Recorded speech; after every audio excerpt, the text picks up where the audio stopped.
Ассалаумағалейкум, мұғалім сәни кітабын оқып жалғастырамыз. Бисмиллахир-рахманир-рахим. Әліппені қайталаймыз барлығымыз. Осыған дейін оқыған дәрістердің бәрін қайталап оқып шығамыз. Ләм әрпі басында, ортасында, соңында жазылуы. Лә, л және жоғарындағы фатха ә дыбысын білдіреді. Лә, л және астындағы касра и дыбысын білдіреді. Ли. Л және үстіндегі дамма у дыбысын білдіреді. Лу. Әл, бәл, ләм, лум, лән, кил. Нәзәлә, ләзимә, кәмулә, әнзәлә, әлзәмә, әкмәлә, әкәләт, әкәлнә, әкәлтә, әкәлти, әкәлту,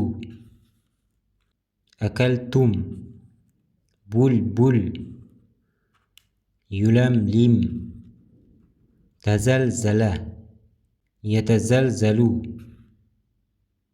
мутәзәлзил. Келесі вау әрпі. Уә, уи, у. Әу, роу, нәу, ләу, вәром, вәтәр, вәмән, вәлән, вәләм, вәкәм, әулу, роуму, яуму, кәуну, вәйлу, вәзну, кәукәбә, мәукибә, әуләмтум, әутәртум. Келесі хә әрпі. Хә, хи, ху.